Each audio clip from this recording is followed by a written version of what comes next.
नमस्ते साथीहरू, आज म तपाईलाई एउटा रोचक जानकारी लिएर आएको छु। के तपाईलाई थाहा छ विश्व फुटबलका सुपरस्टार इङ्ल्यान्डका फुटबल टोलीको कप्तान र स्ट्राइकर ह्यारी केन वास्तवमा नेपाली रहेछन्? हो, तपाईले सही सुन्दै हुनुहुन्छ। वास्तवमा ह्यारी केन नेपाली नागरिक थिए। उनको नाम हरिकुमार एन थियो। उनी नेपालको सुदूरपश्चिम प्रदेश बैतडी जिल्लामा विक्रमसम्म 2050 साल असार 15 गते जन्मिएका थिए।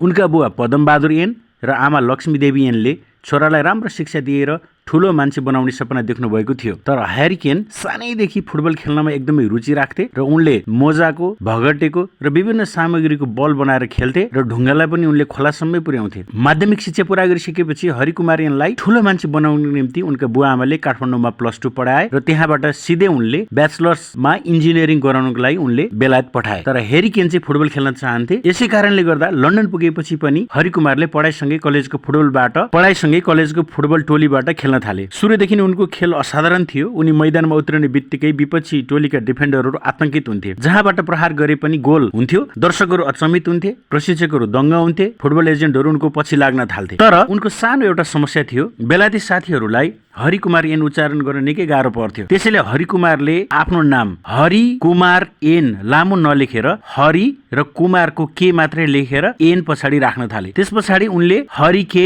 एन भनेर लेख्न थाले। यहाँ के भनेको चाहिँ कुमारको छोटकरी रूप थियो। अनि यसै गरी उनले हरि के एन भनेर आफ्नो नामको परिचय दिन्थे र साथीहरूलाई पनि आफ्नो नाम बारे बताउँथे। तर एक दिन कलेजको प्रशिक्षकले टोलीको सूची पढ्दै थिए र उनले हरि के एन भनेर उच्चारण गरे। अर्को साथीले त्यति नै बेला हाँस्दै भने, नो मेट, इट्स ह्यारी केन। त्यस पछाडि सबैजना गलल्ल हाँसे। त्यसपछि कलेजका साथीहरूले उनलाई ह्यारी केन भनेर बोलाउन थाले र बिस्तारै उनको नाम हरिकुमार एनबाट ह्यारी केन हुन गयो। बिस्तारै प्रशिक्षक, एजेन्ट, क्लब र समर्थकहरूको मुखमा पनि यही नाम प्रख्यात हुन गयो। अन्ततः हरिकुमार एन संसारभरि ह्यारी केनका नामले चर्चित भयो। समय बित्दै गए, उनी विश्वकै फुटबल स्ट्राइकर मध्ये एक बने। तर एउटा कुरा भने उनको मनमा कहिले पनि बदलिएन। ह्यारी केनलाई लन्डनको सुख सुविधा पटक्कै मन परेको थिएन। उनलाई बेलायती बर्गर भन्दा आमाले पकाएको बैतडेली गतानी, डुब्का र भट्टको जौलोको स्वादले दिनरात सताइरहन्थ्यो। र एक दिन उनले निर्णय गरे, अब म प्रिमियर लिग छोड्छु, फुटबल खेल्दिन र आफ्नै देश नेपाल फर्किन्छु र नेपालको फुटबललाई विकास गर्नतिर म लाग्छु। र यसरी उनले यो विचार गर्दै गर्दा एक दिन फेसबुकमा एउटा स्ट्याटस देखे जहाँ धरानकै मेयर हर्क साम्पाङले एउटा स्ट्याटस लेखेका थिए कि नेपालीहरूलाई ढुङ्गा बकाउनै पर्छ,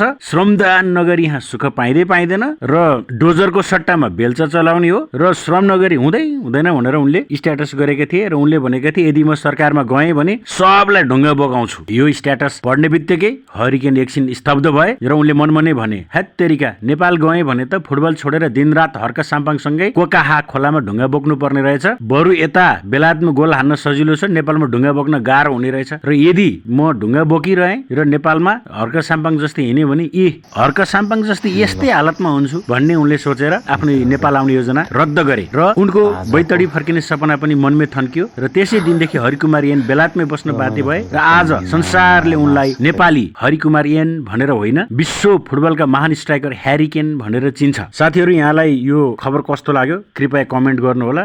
ल, यो भिडियो धेरैभन्दा धेरै सेयर गरिदिनुहोस् र ह्यारी केनसम्म पुर्याइदिनुहोस् ताकि ह्यारी केन यो भिडियो हेरेर नेपाल फर्केर आउन्।